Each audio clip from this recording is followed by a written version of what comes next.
Perkenalkan, nama saya Rasef Pratama dari kelas TO3 630. Saya akan menjelaskan prinsip kerja mesin 2 tak. Langkah pertama yakni saat piston bergerak naik, lubang saluran buang dan saluran bilas tertutup piston dan terjadi pemanfaatan gas bensin di ruang bakar. Saat piston berada di atas atau titik mati atas TMA, terjadi pembakaran karena uap bensin disambut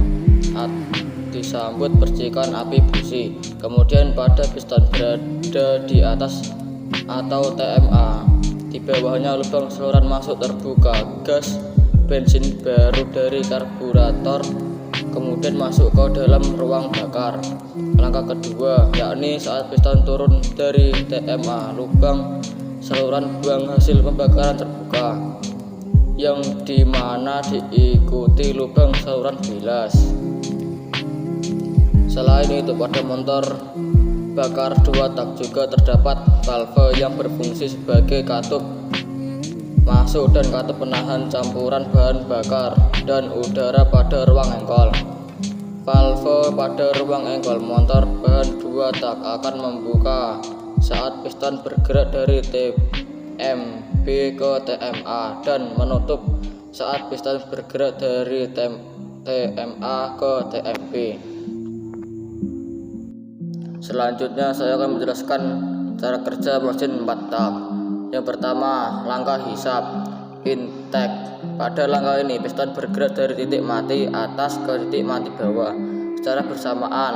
Klep hisap antara karburator dan ruang bakar terbuka. Hal ini membuat campuran bahan bakar dan udara masuk ke ruang silinder. Yang kedua, langkah kompresi.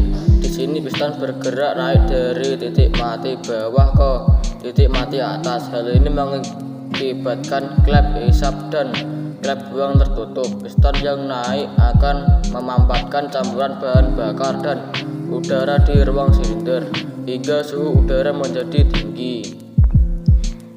Yang ketiga, langkah kerja atau pembakaran. Akibat kompresi bahan bakar dan udara dalam tekanan dan suhu tinggi, busi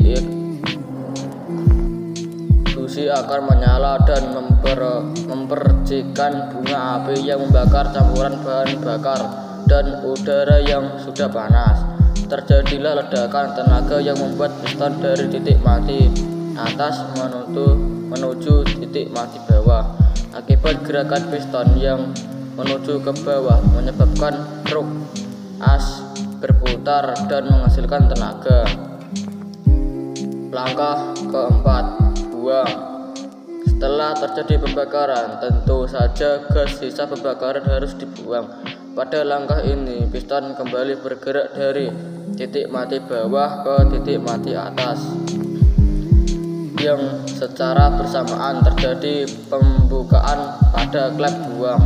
Gas sisa pembakaran akan keluar dari klep buang dan diteruskan melalui knalpot.